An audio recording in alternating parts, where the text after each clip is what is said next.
যাদের নামাজ পড়ার সময় দুনিয়াবি চিন্তা মনে আসে বা নামাজে অমনোযোগী তৈরি হয়, তারা ভিডিওটি শেষ পর্যন্ত দেখার অনুরোধ রইল। হযরত আলী রাদিয়াল্লাহু তাআলা আনহুর কাছে একজন ব্যক্তি এসেছে।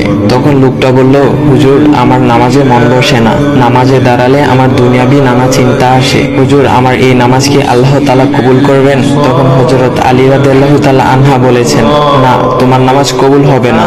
তখন লোকটা মনে অনেক কষ্ট নিয়ে চলে যাচ্ছেন। এমন সময় রাসূল সাল্লাল্লাহু আলাইহি ওয়াসাল্লাম এসে হযরত আলী রাদিয়াল্লাহু তাআলা আনহুকে জিজ্ঞাসা করলেন, ইয়া আলী, আপনার কাছে লোকটা কেন এসেছিল? এসে দেখি মন খারাপ করে চলে গেল। কেন, কি হয়েছে আমাকে বলুন। তখন আলী রাদিয়াল্লাহু তাআলা আনহু বলেন, তিনি আমার কাছে জানতে এসেছেন যে নামাজে দুনিয়াবি চিন্তা আসলে নামাজ হবে কিনা। আমি বলেছি, না, তোমার নামাজ কবুল হবে না। রাসূল সাল্লাল্লাহু আলাইহি ওয়াসাল্লাম তখন বলেন, ইয়া আলী, আপনাকে আমি একটা চাদর উপহার দিতে চাই, তবে একটা শর্ত আছে। আলী রাদিয়াল্লাহু তাআলা আনহু খুশি হয়ে বলেন, ইয়া রাসূলুল্লাহ, কি শর্ত তা বলুন, আমি আপনার সকল শর্ত মেনে নিব। বুঝতেই তো পারছেন রাসূল সাল্লাল্লাহু আলাইহি ওয়াসাল্লামের চাদর বলে কথা। তখন রাসূল সাল্লাল্লাহু আলাইহি ওয়াসাল্লাম বললেন, ইয়া আলী, আপনি যদি এই মুহূর্তে 2 রাকাত নামাজ একনিষ্ঠভাবে পড়তে পারেন দুনিয়াবি সকল চিন্তা দূর করে, তাহলে আমি আপনাকে সেই চাদরটি উপহার দেব। আলী রাদিয়াল্লাহু তাআলা আনহু বলেন, এটা তো সাধারণ ব্যাপার। আলী রাদিয়াল্লাহু তাআলা আনহু তখন নামাজে দাঁড়িয়ে গেলেন আর তিনি নামাজ পড়তে শুরু করলেন।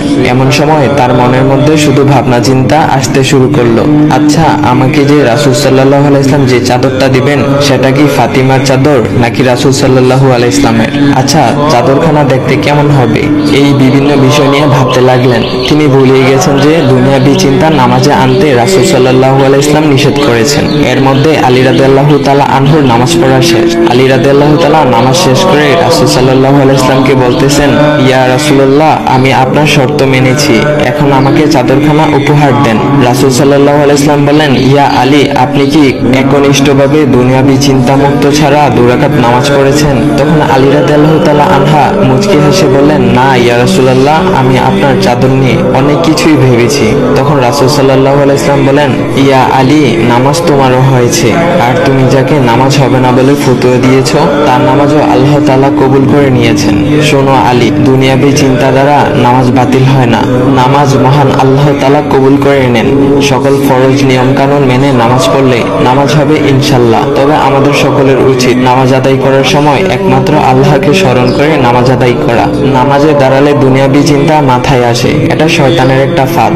আল্লাহ তাআলা আমাদের সকলকে শয়তানের কুমন্ত্রণা থেকে হেফাজত রাখুক এবং সঠিকভাবে মনোযোগের সাথে নামাজ আদায় করার মতো তৌফিক দান করুক। সবাই বলি আমিন। চাইলে ভিডিওটা আপনি অন্যদের কাছে শেয়ার করতে পারেন, এতে অন্যদের ভুল ভ্রান্তিগুলো দূর হবে। তো গাইস, এমন ইসলামিক ভিডিও পাওয়ার জন্য ভাইয়ের আইডিটা ফলো করে দিয়ে যাও।